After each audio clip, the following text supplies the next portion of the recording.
himbisa mukama omumagara ganje namanyi ganje gona n'omutima gwanje gwona. I first traveled to Kenya in March of 2007 with my high school, the Westminster Schools in Atlanta. And in Kenya, I really had one of the most transformative experiences of my life. Meeting students who seemed so much like me, who had hopes and dreams for their future, who loved learning, and who also struggled with their parents just like any other child.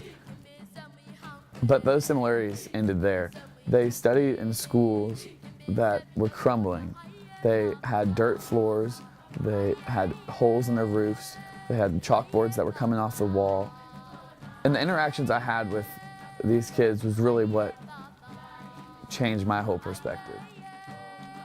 So imagine at the end of your 8th grade year, you have to take what's the equivalent of the SAT, and you have to take it in Spanish, which may not be your primary language. And imagine you have to take it, and you are up against native Spanish speakers, and you have to score in the top 20 percentile range.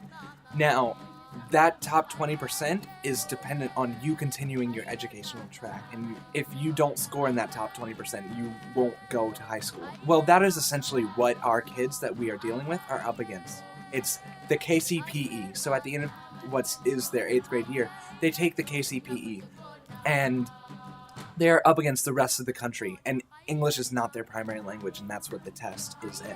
So that is what we are really trying to help, is trying to help these kids continue their educational future. I returned to Atlanta just kind of overcome with this reality. And so I set out, I started meeting with my friends and family, mentors, adults, anyone who would listen to what I had to say. And I just really wanted to figure out how we could make a change. And from there, EACEF really was born.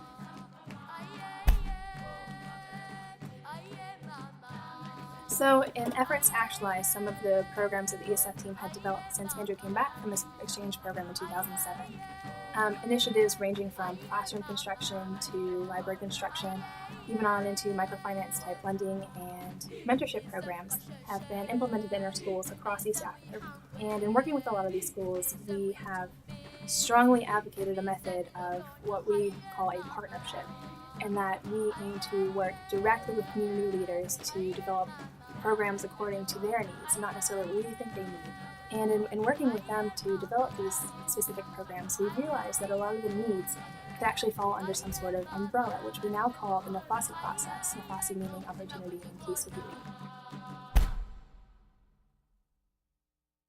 The first school that EACEF partnered with was Kiramara Primary School in Nyeri, Kenya. When Andrew went to visit it on his MKA exchange in 2007, the school was in shambles. The structures were in disarray, and the first initiative that we took was to refurbish the classrooms. The classrooms were set up in a 3-classroom block and then a 5-classroom block plus a staff room. EACEF completely refurbished those, added thickness to the walls, finished the walls up so that they actually touched the ceilings, repainted the roofs, the inside was completely cleaned, proper floors were put in. The classrooms are irrecognizable at this point. We have been having a lot of problems in the past years, and some of the problems is lack of proper clothing, school uniforms, books, and also they have a problem with food. Because as you understand, around the farms we don't have, the parents don't own farms. But some of the problems have been addressed since EACEF stepped in, and we are so grateful because this is a miracle. And we can see it's God sent. Having EACEF with us for the last, now this is the 2nd year, we have seen so many changes in our school, but meeting with people from America, the kids have really realized that they have a chance in life. At least they now know that they can make it because they have seen people who care about them, who are concerned about their problems. You know that EACEF is going to, or it has really motivated these people